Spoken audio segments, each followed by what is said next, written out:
this paper came out about a month ago. So half of adults with ADHD have had a substance use disorder.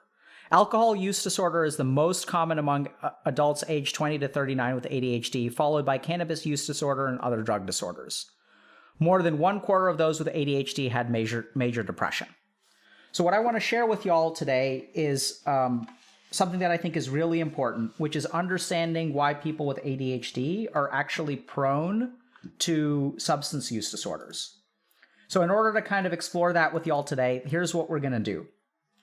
We're going to explain, first of all, what ADHD is a disease of. We're going to talk a little bit about, like, what is really wrong in ADHD, what is wrong in substance use disorders. We're going to sort of explore the overlap between those two things and kind of the neuroscientific vulnerabilities of both of these disorders. And once we understand the neuroscientific vulnerabilities and processes, we'll start to develop an understanding of like how we can fix it, right? And so this is going to be really tricky because I'm going to try to send y'all some pretty complicated neuroscience that, first of all, I don't fully understand because it's so incredibly complicated. But secondly, it's going to be very simplified. And then, really ask y'all to sort of apply that understanding to like what you can do if you have ADHD and a substance use disorder. So to begin with, let's start talking a little bit about, what is ADHD? So if I had to summarize, I'd say that ADHD is first and foremost a disease of executive dysfunction. And so what does executive dysfunction mean? Executive dysfunction our executive function is our brain's capacity to plan and execute tasks. So for example, if I want to like study for a test, there are many things that go into studying for a test. And one of the key things that I have to do when studying for a test, first of all, is behavioral inhibition. So I sit down to study for a test, and in order to study for the test, I have to stop myself from like doing other things, like pulling out my phone, logging on to Reddit, like watching Twitch, playing video games, like going to get a snack. So there's a part of my brain that when I focus it in one direction, like prevents me from doing all those other things. I may have, impulses to do those things, but essentially my brain is like, no, we're not going to do that now. Like we'll check the phone later. So the first thing that happens in people with ADHD is that they have deficiencies in their behavioral inhibition circuitry. That kind of comes from the frontal lobe. Okay, we'll talk about that in a second. The second thing is that people with ADHD have altered sensitivity to reinforcement. And so what that means is that things that are low-hanging fruit and easily enjoyable are far much more enjoyable to people with ADHD. So if you look at like delayed gratification studies in people with ADHD, where you ask someone with ADHD, hey, I'll give you $1 now, or I'll give you $5 in 5 minutes. Which one do you want? Literally, the brain of someone in ADHD is going to pick the dollar now as opposed to the $5 in 5 minutes. So compared to the neurotypical brain, the sensitivity to reward and reinforcement is altered in ADHD. The third thing that happens in ADHD is a high amount of impulsivity. So people may say, like, is decreased inhibition the same as impulsivity? And it turns out that neuroscientifically, they're actually like discrete mechanisms. So people with ADHD tend to be like a lot more impulsive. So when they have like an impulse, they're much more likely to act on it.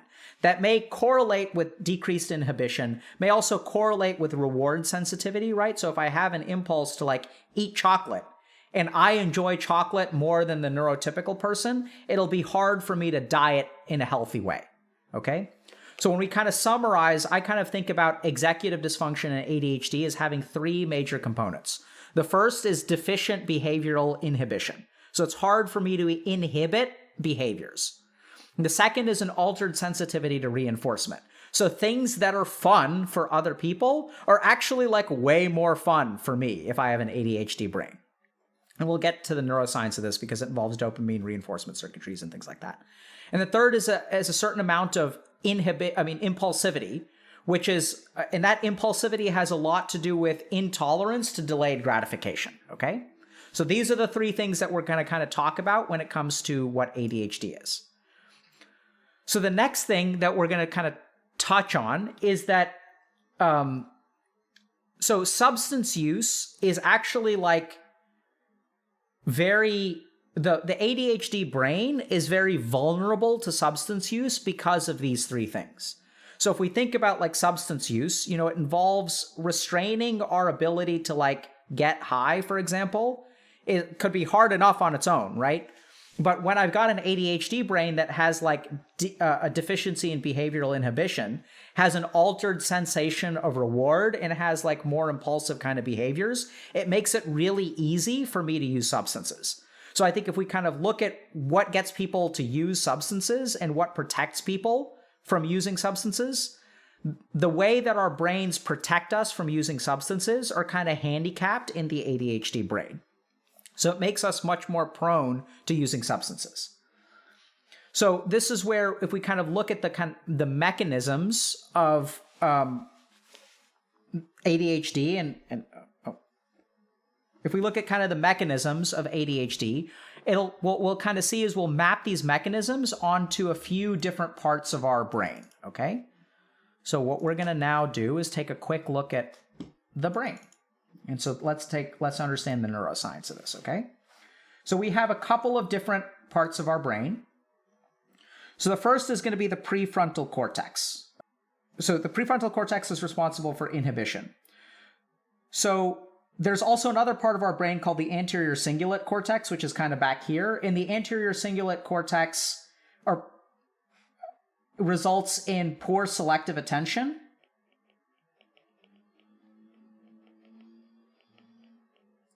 and poor inhibitory control. So the frontal lobes are responsible for inhibition, but the anterior cingulate cortex is as well. And what we know in people with ADHD is that they've got basically a reduced activity in the anterior cingulate cortex, okay? And the third thing that we're going to kind of talk about, and this is important for drug use, is impaired dopamine activity across the brain. So this may sound kind of weird, but you guys know that with ADHD, we actually give people stimulant medication, right? So this is going to sound kind of weird. But if you look at the brain of someone with ADHD, what essentially happens is that they're getting too many thoughts too fast. And if you look at that, what that really is it's not that their brain is actually moving too quickly. It's that their brain is not able to turn down the volume of some thoughts. So when you give someone with ADHD stimulant medication, what you're actually stimulating is the PFC.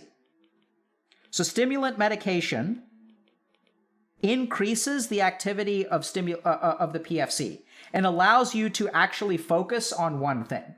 So it doesn't actually speed up the brain, it actually boosts your PFC function, which in turn will allow you to negatively inhibit other thoughts and impulses. Does that make sense?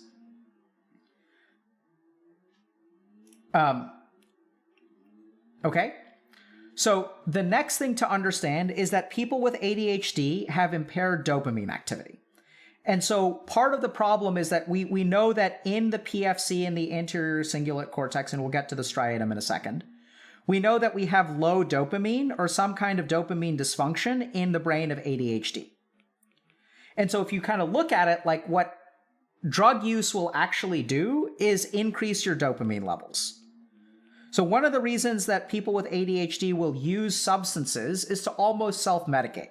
So they have a baseline low dopamine activity, which results in ADHD symptoms. And when I add drugs, I'm going to boost... add drugs. When I add drugs, it's actually going to increase my dopamine activity, which will result in almost some amount of self-medication. The problem is that this effect is temporary. So over time, when I use drugs, at the very beginning, it'll stimulate parts like the PFC. It'll also kind of have some effects on kind of the amygdala over here in the hippocampus. So you'll get stimulation here by drugs. Okay. But the problem is that over time, as you use drugs, they stop increasing dopamine over here. And let me know if this is too much, okay? And what actually happens is they start to affect this part of our brain called the striatum.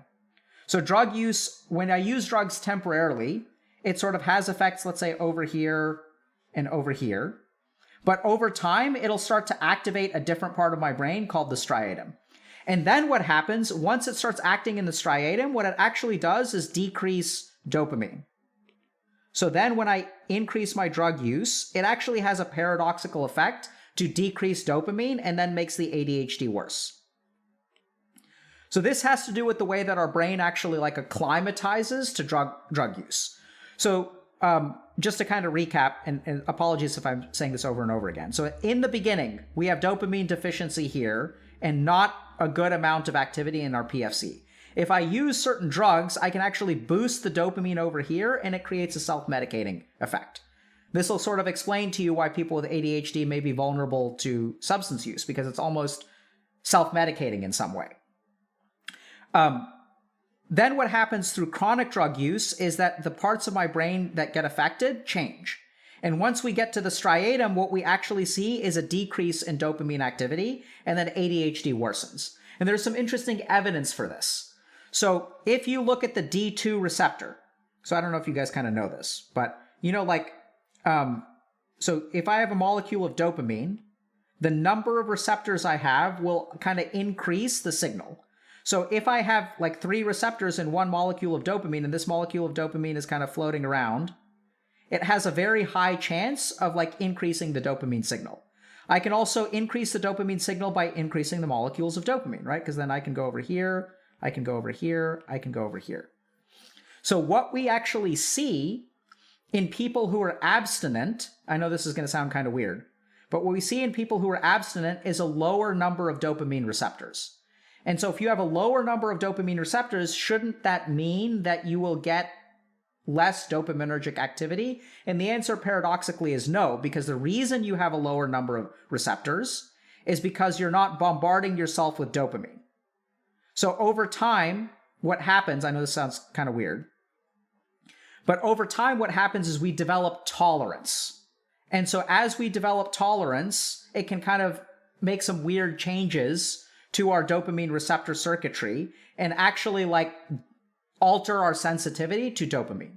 So when people actually become abstinent, it's the reason that their dopamine receptors kind of go down is actually results in them not being bombarded. Or sorry, I just got confused there. But as you sort of decrease the number of dopamine receptors in abstinence, it sort of signals a resetting of your dopamine system.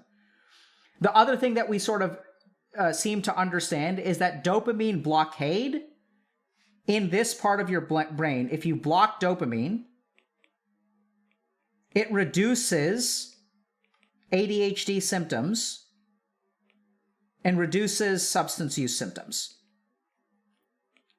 So this is what's kind of interesting here is that like once we move from this part of our brain to this part of our brain, we start to like alter our dopamine metabolism in some way that's honestly like pretty complicated and is hard to follow. But the end result is that once we're acting from the striatum, we see increased impacts of dopamine and ADHD symptoms worsen. Okay, that's kind of the key takeaway. And I apologize if I confused y'all there for a few seconds. The key takeaway here, though, is that if we look at the different regions of our brain, what we can sort of start to see is, first of all, why dopamine increase originally helps people with ADHD. And as our brain adapts and we start to see dopaminergic changes over here, we'll see a decreased dopamine response and ADHD actually worsening over time. And so and then what happens with this person once we have like striatal activity of substance use or prolonged substance use is that not only are they kind of addicted to the substance, but the ADHD actually gets worse, okay? So, next thing, med school PTSD. So next thing to kind of explore is like, let's talk a little bit about the mechanisms of ADHD, okay? And let's talk about some of the mechanisms of ADHD and understand why people with ADHD are prone to substance use. So we reviewed a little bit of the neuroscience, but the first reason that people do it is to self-medicate, right? And this is essentially what I was explaining earlier, which is that people are dopamine deficient in ADHD. This may be part of the reason why they're sensitive to rewards. And so as we increase dopamine through substances, for some amount of time, it may actually improve the ADHD. And this is also why we'll use, stimulants, which can be substances of abuse, to treat ADHD. So it kind of makes sense, okay? So the first reason is self-medication. The second reason is a little bit psychological. Okay, so this isn't something that we really understand the neuroscience very well, but this is something I've observed as a clinician. And we'll talk about this maybe in a future lecture. So ADHD is associated with a lot of shame. Okay, so this is what happens in people with ADHD. Like, you're smart, you know you're smart. You look around and there are other people that are able to do normal things. People that are stupider than you are, that are able to do normal things, and you can't do those things. Despite your IQ, you can't do those things. Despite all of your potential, you can't do those things. Despite being in gifted and talented classes when you were in the 3rd grade, you can't seem to focus your mind and pass a single exam in high school. So what happens in ADHD is people don't understand that they've got ADHD. So what happens is that they just feel like they're busted in some way, and they feel like they suck at life. They don't really understand, because the other problem that we see in ADHD is that oftentimes people have high IQs and they develop compensatory mechanisms.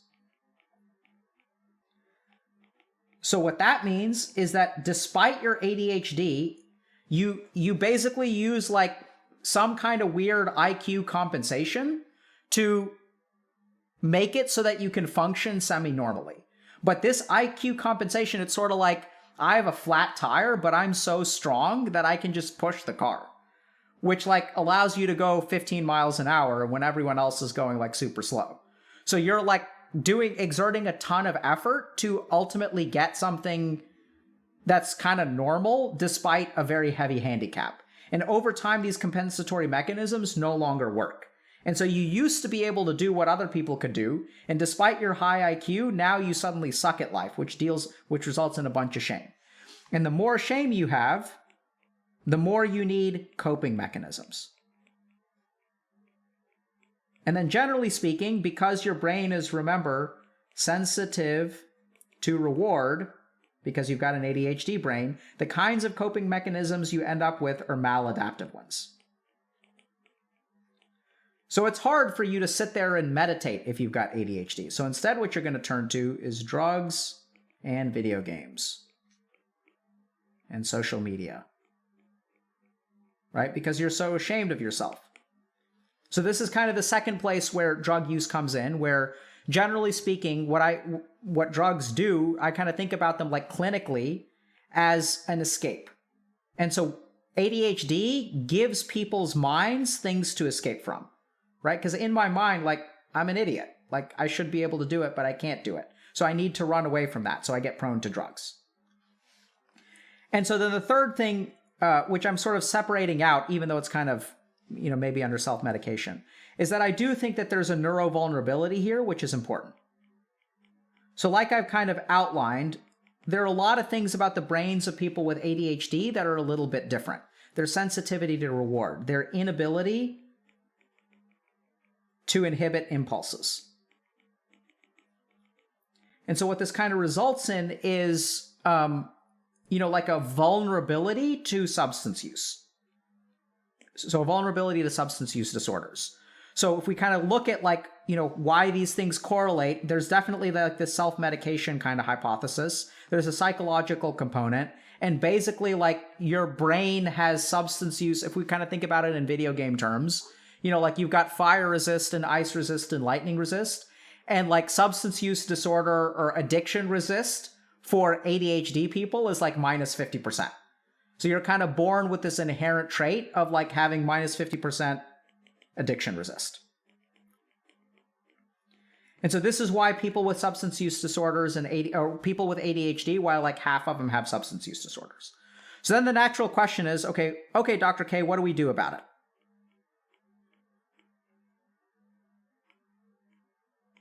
Okay, so now I think I can just kind of say this to y'all. So this is going to be tricky.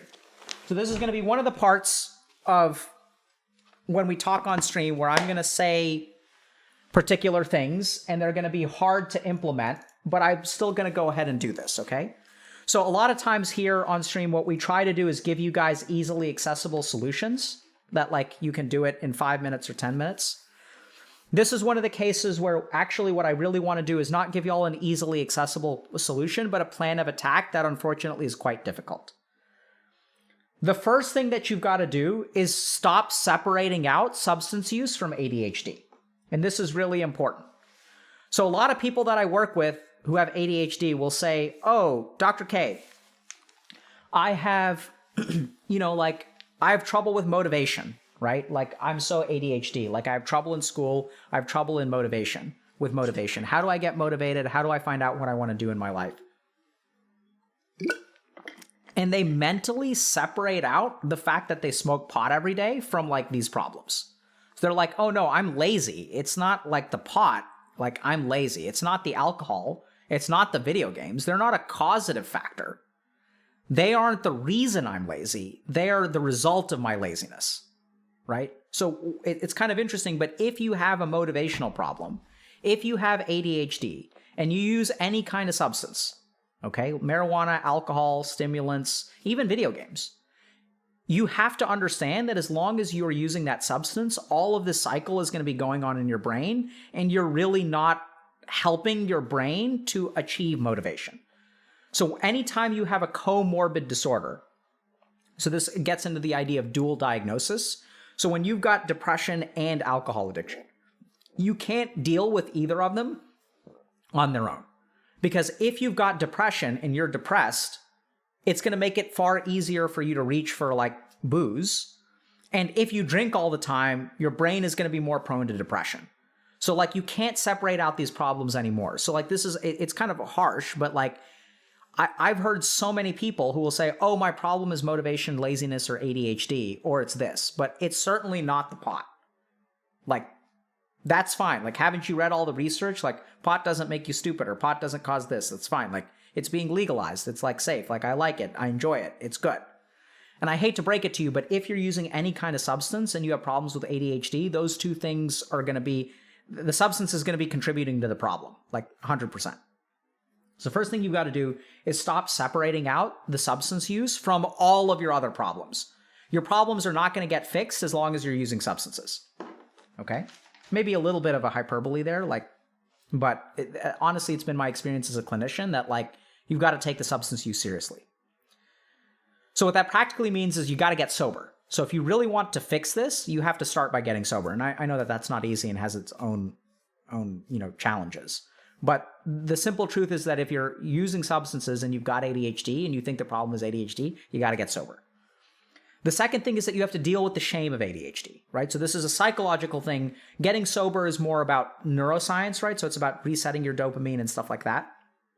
But you got to deal with the shame of ADHD. So this is where getting into therapy is a very good idea. So oftentimes when I stream, I will talk about how coaching is fantastic and you should sign up for coaching for reasons A, B, and C. This is one of the cases where I'm seriously going to say, if you have a substance use disorder and you have ADHD, don't sign up to see a healthy gamer coach. Go see an actual dual diagnosis clinician. Go to someone who can help you with ADHD and substance use. Because you've got to do the therapy, right? You've got to deal with that shame, which causes you to reach for the substance of abuse. The third thing that you've got to do is do a dopamine detox. So this is going to be very hard for someone with ADHD because remember that your propensity for boredom is going to be your tolerance of boredom is going to be super low. But the unfortunate thing is that you're kind of handicapped. You're stuck. Because if you're using the substance and you have the paradoxical effect of dopamine in the striatum, which is that over time you're decreasing your dopamine usage, and remember that low levels of dopamine are correlated with ADHD, which means that your substance use is literally making your ADHD worse. So you've got to not only get sober, but do a dopamine detox and give yourself a chance to reset whatever that dopamine circuitry is. So that you can start to respond in kind of healthier ways, okay? And then the fourth thing that you've got to do is meditate. So I know we talk a lot about meditation on stream. We say it's like really good for all kinds of stuff. The reason I include it here is because all of the solutions to this are basically removing bad things, right? It's like getting sober, going to therapy, doing a dopamine detox. It's all removal of stuff. It's all restriction of stuff. So the one thing that you can really do to like add, it's something that you can actively do. It's not getting rid of something, is meditate. And there's good evidence, overwhelming evidence, I would say, that meditation strengthens your frontal lobes, right? So that's where we go back to the idea of the prefrontal cortex. It strengthens things like your ability to control impulsivity. It strengthens your capacity to inhibit things, like inhibit impulses. And then the fifth thing to do is to recognize that your environment, that you are prone to particular weaknesses based on your environment. So you must very carefully control your environment. So let's remember, what are the 3 vulnerabilities for people with ADHD and substance use? So you're more impulsive, right? And you can't control it's difficult to inhibit behaviors. So if you are in a situation where there are going to be notifications and things pulling at your attention is going to use any excuse it can to not study. So if you give it any kind of excuse to not study, it will get distracted as easily as possible. So what I say very practically for people is think for a second about all of the things that could distract you from studying. So notifications on your phone, access to Reddit, being able to alt-tab, using a laptop even, right? So using a computer or using your phone for schoolwork, because all of those things are going to make it easy for you to get distracted. So if you want to be effective, what you really have to do is control your environment, because remember that you have like a high level of distractibility, right? So you have like your impulsivity resistance is also minus 50%. So if you are in an environment where you're being exposed to impulsive distractions, you're much more likely to get distracted. The other thing to remember is that your reward sensitivity is also kind of messed up. So if you look at Twitter, not only are you more prone to open up Twitter, but once you open up Twitter, compared to the neurotypical brain, you are much more likely to enjoy Twitter than another person. Which means that for a normal person who gets distracted, they may spend 15 minutes on Twitter and their mind will once again restrain itself and go back to the studying. But for someone with ADHD, that 15 minutes is going to be 2 hours. Because the dopaminergic response that you get, the sensitivity to reward that you have, you're actually far more sensitive to reward. So all of these things like social media and Twitter and video games are actually going to pull your brain in even more than the neurotypical person. So it's really hard. Like, I'm not saying that any of this stuff is easy, but you must control your environment. And as strongly as you can, as rigidly as you can, as strictly as you can, think about all of the impulsive sources of distraction you may have. And recognize that if any one of those things happens, there's a decent chance you're screwed. Because if you get distracted and you do something that's dopaminergic and rewarding, your brain is literally going to love that reward so much, even if you don't personally enjoy it or you think it's fun, the ability for your brain to engage in that behavior for 2 hours is actually way higher. So you've got to be far, far more careful. It's like you're walking a tightrope with your attention, and any kind of gust of wind can blow you off course. Okay? So just to kind of summarize, it is unfortunate that people with ADHD are very prone to substance use disorders. I'm not surprised at all that half of people with ADHD end up having a substance use disorder. As it turns out, if we look at what ADHD is, it sort of is composed of 3 things as it relates to substance use disorders. It's more than that, for example. So we talked about emotional dysregulation and things like that. But there are 3 kind of major mechanisms that we're thinking about. One is increased sensitivity to reward. So the brains of people with ADHD are more likely to enjoy enjoyable things, okay? So that's what makes it easy to love drugs, right? Because someone else can get just a regular amount of high or a regular amount of drunk, but boy, is it super awesome when you get high and when you get drunk. The second thing is that people with ADHD are more impulsive. So if we look at drug use, impulsivity correlates with an increased amount of drug use. There was even one study that I looked at that people with ADHD are more likely to engage in harmful, high-risk drug-associated behaviors. People with ADHD are more likely to drive while intoxicated than people without ADHD. The third thing that ADHD does is prevents you from inhibiting prevents inhibition. So in our brains, like I may want to do something, but then like I feel like doing something else, and then my frontal lobes will inhibit that part of my brain, or will inhibit that impulse so that I can stay focused on task. So the combination of being able to, of dysregulated inhibition, of impulsivity, and sensitivity to reward really make it easy to fall into drugs. A quick summary of the neuroscience, and there's kind of a couple of key takeaways here. So the first is that people with ADHD have some kind of problem with their dopamine circuitry, and that low levels of dopamine are correlated with high ADHD symptoms. What that means is that when you use drugs originally, it'll actually increase your dopamine, and I suspect that a lot of the reasons that people with ADHD use drugs is because it actually offers some element of self-medication. The problem is that if we look at chronic drug use, originally drugs activate dopamine levels in the prefrontal cortex and other parts like our mesolimbic system and via the nucleus accumbens. This is called the mesolimbic pathway. I didn't really get into it.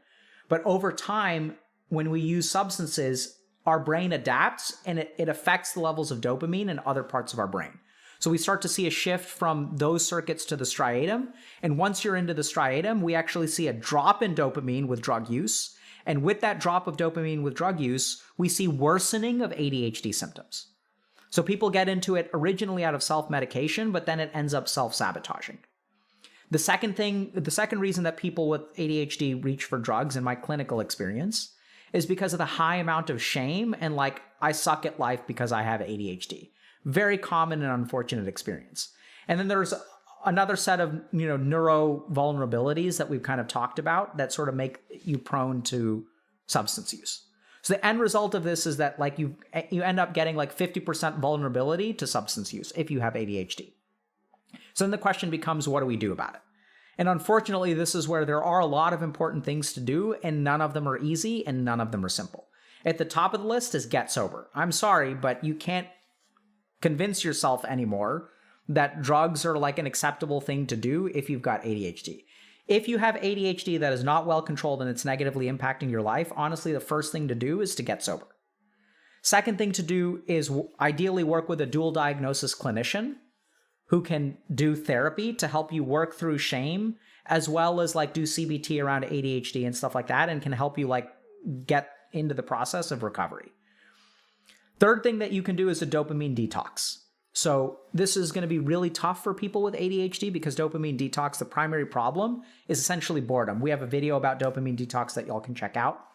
But dopamine detoxes are going to help you reset your dopamine levels, hopefully adjust that D2 receptor level in the striatum. And once that reset happens, hopefully the ADHD will get better as well.